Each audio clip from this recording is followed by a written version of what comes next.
안녕하세요. 오늘도 서연살롱을 찾아주셔서 감사합니다. 돌이 지난 딸아이 키우고 있는 여성이에요. 저희 가족은 일본에 거주하고 있어요. 남편은 일본 대사관에서 일하고 있고 전 한국어 강사로 일하고 있어요. 저희는 국제 결혼을 한 국제 부부예요. 저희 남편은 일본에서 나고 자란 일본 사람이거든요. 일본 사람이랑 결혼을 했다고 하면 연세가 드신 어른들은 안 좋아하세요. 아무래도 일본에 대한 인식이 안 좋으니까요. 남편과 연애를 할 때도 그랬고 결혼을 할 때도 마찬가지였어요. 집안 어른들이 반대를 하셨었거든요. 저야 그러려니 하고 넘길 수 있지만 요즘 들어 제 딸을 보면 걱정이 되곤 해요. 한일 혼혈아로 사는 게 얼마나 힘든지 누구보다 제가 가장 잘 알고 있으니까요. 저도 그 비슷한 시련을 겪었어요. 그것도 다름 아닌 가족들로부터요. 지금은 양가 부모님은 물론 집안 어른들한테도 사랑을 듬뿍 받고 있지만 저희 부부가 결혼에 이르기까지 정말 고생이 많았어요. 저는 어린 시절 친할머니 친할아버지와 한 집에서 함께 살았어요. 아빠는 사업을 하셨고 엄마는 은행에 다니며 맞벌이를 하시느라 우리 삼남매를 돌봐줄 수가 없었어요. 그래서 조부모 손에 자라다시피 했죠. 할아버지께서는 역사를 전공하신 후 역사학자로 오래 일하시고 은퇴하신 분이셨어요. 건강 때문에 일찍 은퇴를 하셨지만 은퇴란 말이 무색할 정도로 집에서도 늘 역사 연구를 지속하셨죠. 할아버지는 늘 그러셨어요. 다른 과목은 빵점을 받아도 좋다. 다만 역사는 잘 배우고 공부해야 한다. 할애비가 역사학자여서 그런 게 아니다. 우리 역사는 제대로 알아야 하기 때문이야. 역사를 잊은 민족에게 미래는 없단다.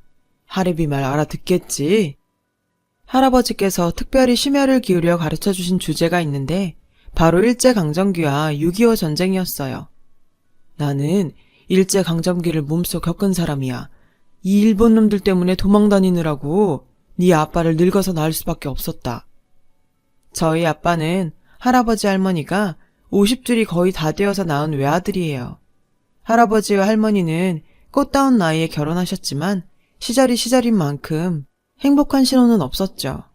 특히 큰할아버지께서는 일본군에게 폭행을 당하셔서 절름발이로 살다가 결국 돌아가셨고 증조할아버지께서는 큰아들의 죽음에 항의하시다가 총을 맞고 세상을 떠나셨다고 해요. 할아버지께 일본은 불구대천지 원수였죠. 그래서 저와 동생들도 일본에 대한 인식이 좋지 않았어요. 일찍부터 시작된 역사 교육의 결과였죠. 중학교에 들어가고 나서는 방학이 되면 늘 할아버지께선 저를 뜻깊은 곳에 데려가 주시곤 했어요. 일제강점기 때 피해를 입으신 분들을 돕는 봉사활동이었죠. 동생들도 몇 번 데리고 가긴 하셨는데 제가 첫째라 그런지 유독 저를 데리고 다니셨어요. 가끔은 할아버지 잔소리가 싫었지만 그래도 배우는 게 많았어요.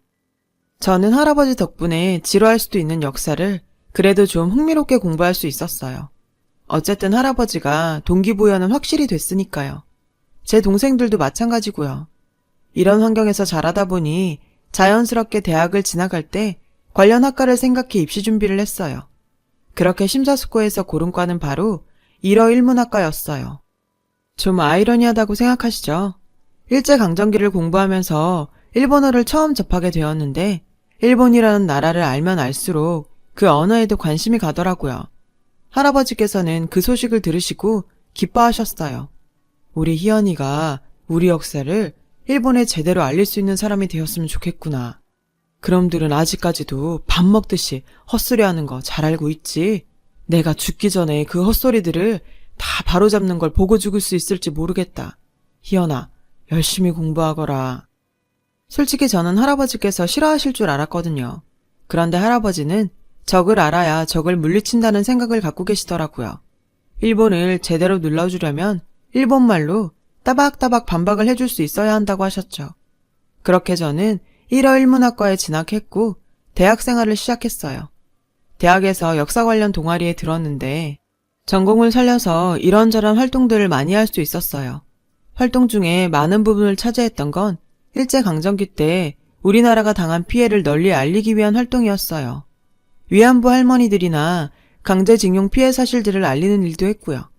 잔인하게 고문당하다가 죽은 독립운동가 관련 행사도 했었고 그 모든 활동은 외국인, 특히 일본인들도 볼 수 있도록 일본어를 포함한 다양한 각국의 언어로 번역되어 진행되는 경우가 많았거든요.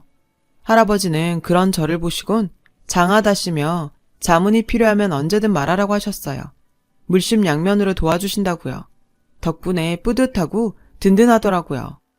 어릴 때부터 할아버지를 통해 역사의식을 바로잡고 살아온 사람으로서 보람이 있는 일들을 하고 있다고 생각했어요.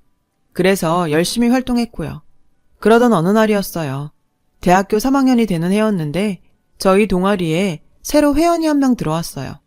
그런데 이 사람은 들어오자마자 상당한 화제거리가 되었어요. 이 학생이 일본 사람이었기 때문이죠. 그는 유창한 한국어로 자기소개를 했어요. 저는 아키라입니다. 일본에서 대학을 졸업하고 한국에서 정치외교학과 석사과정을 하고 있어요. 한국 역사에 관심이 많아서 활동할 수 있는 곳을 찾다가 여기 오게 되었습니다. 한국과 일본 사이의 잘못된 역사들을 바로잡고 나중에 외교부에서 일하고 싶어요. 그 말을 들었을 때는 혹시 일본 쪽에 유리하게 억지 부리고 그러는 거 아니야? 라는 생각이 제일 먼저 들었어요. 주위의 다른 학생들 표정도 마냥 밝지는 않았죠. 대놓고 뭐라 할 순 없었지만요. 그렇게 아키라는 동아리 활동을 하게 되었어요. 일본인이라는 편견과 달리 아키라는 선한 미소를 지닌 상냥한 사람이었어요. 자신을 반기지 않는다는 걸 알면서도 먼저 다가와 인사도 하고 적극적으로 활동에 참여했죠. 시간이 흐를수록 저는 물론 동아리방 사람들은 아키라의 본 모습을 깨달아갔어요. 어릴 때는 한국 가수들이 멋있어서 그 사람들을 따라했어요. 한국 아이돌처럼 멋진 가수가 되는 게 꿈이었는데 춤을 못 춰서 엄마가 하지 말라고 했어요. 그래도 한국이 좋아서 한국과 관련된 일을 하는 게 꿈이었어요. 그래서 무슨 일이 있을까 찾다가 위안부 관련 기사를 읽고 너무 충격을 받았어요. 바로 잡아야 하는 일이라고 생각했어요. 그래서 정치외교학을 전공했고 지금도 여기서 공부하고 있어요. 나는 정치인이 될 생각은 없지만 그래도 내가 조금이라도 도와서 사과받는 데 도움을 주고 싶어요. 아키라의 진심이 담긴 말에 동아리방에 모인 사람들은 모두 감동을 받았고 고마워했어요. 저도 마찬가지고요. 그날 이후로 아키라의 호감도는 급상승했고 다들 두루두루 친하게 지냈어요. 눈치채셨겠지만 아키라는 현재 제 남편이에요. 우리가 사귀게 된 계기는 별거 없어요. 저희 집에는 할아버지가 가지고 계신 오래된 역사책들이 많았는데요. 그 중에는 아키라가 찾고 있는 책도 있었죠. 시중에서는 절판이 되어서 구하기 힘든 거라서 제가 빌려주었더니 고맙다고 밥을 산다길래 그러라고 했죠. 그날 밥을 먹으면서 생각보다는 얘기가 길어졌고 서로 잘 맞는다는 걸 알게 되었어요. 그렇게 한 3주 정도 썸을 타다가 아키라가 고백을 해서 사귀게 되었어요. 저는 당시 대학 졸업을 얼마 안 남겨둔 상태로 취업 준비를 하고 있어서 바쁜 나날을 보내고 있었어요. 연애하느라 취업에 실패했다는 소리 듣기 싫어서 취업에 올인하고 있었죠. 그 덕에 졸업식을 몇 주 앞두고 취업 합격 통보를 받았어요. 나름 인지도도 있고 규모도 큰 어학원의 일본어 강사 자리였어요. 제가 일을 시작하고 몇 달 후 아키라도 주한 일본 대사관에서 인턴 생활을 시작했어요. 일과 연애를 병행하며 사귄 지 1년쯤 되었을 때 저는 아키라에게 청혼을 받았어요. 아키라의 인품과 심성을 잘 알고 있던 터라 당연히 저는 청혼을 받아들였죠. 게다가 우리 둘 다 경제적으로 안정이 되어가고 있었기에 결혼을 해도 괜찮겠다고 생각했고요. 아키라의 부모님이 일본에 계셔서 우선 저희 부모님을 먼저 찾아뵙고 인사를 드리기로 했어요. 문제는 집에서 제 남자친구가 일본인이라는 걸 모르고 있었다는 거였죠. 그래서 일단 결혼 얘기만 운을 띄웠어요. 저 지금 만나는 사람이랑 결혼하고 싶어요. 우리 둘 다 벌이도 어느 정도 안정이 됐고 무엇보다 사람이 괜찮거든요. 부모님은 무척 반기셨어요. 제가 결혼하길 기다리고 계셨었거든요. 인사드리기 전에 먼저 말씀드려야 할 것 같아서요. 제가 만나는 사람이 일본 사람이에요. 저는 부모님께 아키라와 만나게 된 얘기를 했어요. 그런데 제 얘기를 듣는 동안 부모님의 얼굴이 급 어둡게 변하더라고요. 그때 이미 감을 잡고 있었죠. 희연아, 너도 알겠지만 아빠랑 엄마는 네가 아랍인이랑 결혼해도 사람만 좋다면 상관없어. 우리 딸의 안목을 믿으니까. 그런데 일본 사람은 좀 그렇구나. 너도 알다시피 할아버지가 받아들이시겠니? 아빠 말 무슨 말인지 알고 있지? 사실 저도 그 부분이 가장 걱정이었어요. 그래도 아키라가 좋은 사람인 걸 보여드리면 괜찮을 거라고 생각했죠. 하지만 제 예상은 철저히 빗나갔어요. 할아버지는 제 결혼 상대자가 일본인이라는 소리를 듣자마자 버럭 소리를 높여 반대하셨어요. 이 결혼은 절대 안 된다. 일본인과 결혼은 절대 안 돼. 증조 할아버지랑 큰할아버지가 어떻게 세상을 떠나셨는지 알면서 이런 결혼을 바라는 거냐? 결혼이고 뭐고 지금 당장 그놈이랑 헤어져. 울어도 보고 설득도 하며 몇 날 며칠을 눈물로 보냈는지 몰라요. 잠도 제대로 자지 못했고 일하러 나가서 밥도 제대로 못 먹어서 수업하다 보면 어지럼증이 몰려오기 일쑤였죠. 퇴근 후에는 할아버지 앞에서 울면서 빌었어요. 한 번만 만나보기라도 하세요. 할아버지가 생각하는 그런 사람이 아니에요. 애초에 우리나라에 온 것도 우리나라의 역사를 제대로 배워서 일본에 알리려고 온 거라고요. 만나만 주세요. 네? 내 집에 일본인을 들일 생각 없다. 할아버지는 단호하게 거절하셨어요. 인사조차 받지 않겠다고 하셨죠. 저는 하루하루 피가 마르는 것 같았어요. 살이 너무 빠진 데다 건강도 나빠져서 한눈에 봐도 병자처럼 보였죠. 엄마는 절 붙들고 이러다 죽는다고 사랑이 목숨 구해주는 거 아니니까 할아버지 말씀대로 결혼은 미루자고 설득하셨어요. 아키라 역시 제 사정을 알게 되었어요. 제 몰골을 보고 모를 수가 없었죠. 나는 할아버지 마음 충분히 다 이해해. 그래도 너에 대한 마음은 변치 않아. 그런 말을 들을수록 죄책감은 커져만 갔어요. 그리고 그렇게 2달을 버틴 끝에 저는 할아버지의 마음을 돌릴 길은 없다는 걸 깨달았어요. 그걸 깨달으니 더 고민할 게 없었죠. 저는 아키라에게 이별을 고했어요. 아키라는 할아버지 마음이 바뀔 때까지 자기가 기다리겠다고 하더군요. 눈물을 보이면서 자긴 괜찮다는 말만 반복하면서요. 하지만 그렇게 희망 고문을 하고 싶지는 않았어요. 그래서 매정하게 끊어야겠다고 생각했죠. 그게 아키라를 위한 길이라고 생각했거든요. 아니, 기다려도 바뀌지 않아. 그러니까 받아들여. 다시는 연락하지 말아줘. 저는 그렇게 못할 짓 하는 심정으로 아키라와 헤어졌어요. 한동안 아키라는 제게 전화도 하고 집 앞에서 기다리기도 했지만 저는 만나주지 않았어요. 핸드폰 번호도 아예 바꾸었고요. 독하게 이별하고 잊으려고 했죠. 그렇게 3달 정도가 지나자 더 이상 아키라에게서 연락이 오지 않더군요. 하루는 동아리 친구가 그러더라고요. 일본에 계신 아키라 아버지가 몸이 안 좋아지셔서 일본으로 돌아갔어. 얘기 들어보니까 일본에 정착할 것 같더라. 너랑 헤어지고 진짜 많이 힘들어했거든. 그 소식을 들으니 마음이 너무 아팠어요. 혼자 많이 힘들 것 같아 미안하더라고요. 그러면서도 한편으로는 차라리 잘 됐다고 생각했어요. 일본에서 일 잘하고 살면 그게 오히려 더 나을 수도 있다고 생각했거든요. 물론 시간이 필요하겠지만요. 그렇게 2년이란 시간이 흘렀어요. 저는 여전히 학원에서 강사로 일하고 있었고 아키라가 헤어진 뒤로 남자는 한 번도 만나지 않았어요. 친구들은 그런 저를 걱정했죠. 결혼했던 것도 아니고 그렇게 마냥 마음을 닫아놓고 살 수는 없지 않냐며 소개팅을 권유하기도 했지만 그럴 마음이 생기지 않았어요. 그냥 일에만 집중하고 싶었던 것 같아요. 아키라와 헤어진 이후로 저는 할아버지와 관계가 나빠졌어요. 저는 부모님께 앞으로 할아버지랑 인연 끊었다고 생각하고 살 거라고 말씀드렸죠. 부모님도 그런 저를 이해하셨어요. 그 후로 저는 한 집에 살면서도 할아버지와는 말도 섞지 않았어요. 할아버지는 그런 제 모습에 훈계도 하시고 회유하셨지만 저는 아무런 반응도 보이지 않았어요.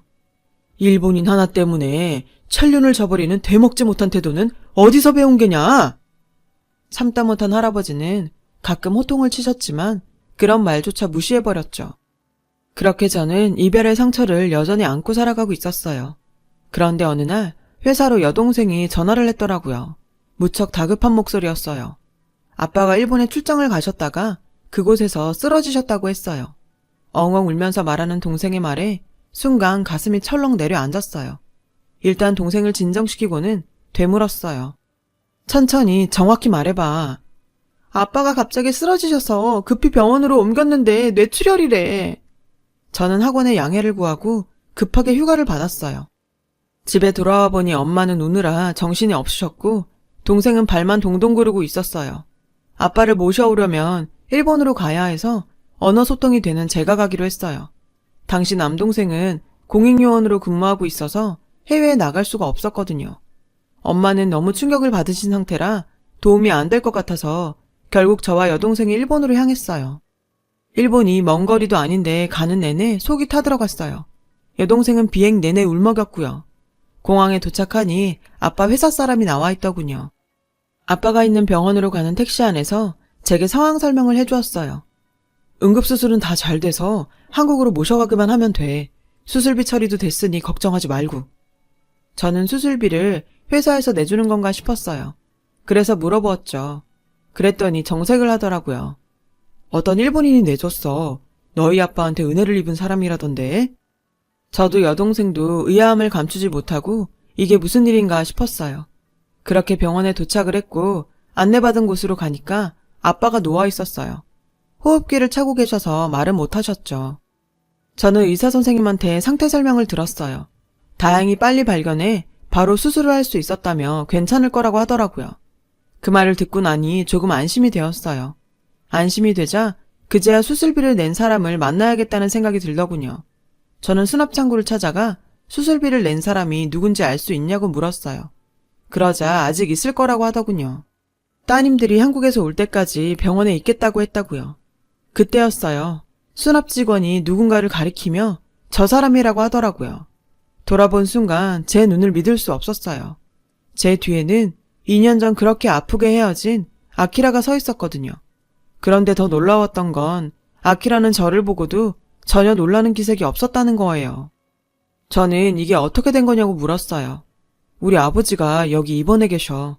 그날도 아버지 간병을 하고 있었는데 병원에서 한국어가 들리길래 가보니 너희 아버지가 실려오시더라고. 혹시나 해서 이름표를 확인해 보니까 너랑 성이 같길래 맞구나 했지. 외국인이 일본에서 수술을 하려면 절차가 좀 까다로워서 회사분들이 힘들어하길래 도와드렸어. 상황이 급해서 일단 수술비부터 처리해야 했고 많이 놀랐지. 그 말을 들은 저는 손에 얼굴을 묻고 하염없이 울었어요. 너무 미안해서 고개를 들 수가 없었어요. 내가 그렇게 너한테 상처 줬는데 이러면 난 어떡해. 상처를 주다니 절대 그렇지 않아. 내가 너였어도 그랬을 거야. 그러니까 울지 마. 아키라는 저를 안고 달래주었어요. 그렇게 한참을 울던 저는 병실로 아키라를 데리고 들어가 여동생과 아빠에게 인사시켰어요. 아빠는 힘겹게 손을 움직여 삐뚤삐뚤한 글씨로 고맙다고 쓰셨어요. 그리고 미안하다고요. 며칠 뒤 저는 아빠를 모시고 한국으로 돌아왔어요. 이후 아빠는 대학병원에 입원해서 치료를 받으셨고요. 그 일이 있고 얼마 뒤 아키라는 저희 집에 찾아왔어요. 엄마가 초대를 했거든요.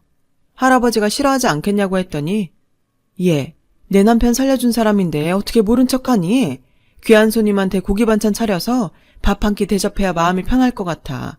할아버지도 당신 아들 살려준 귀인인데 함부로 하시겠니?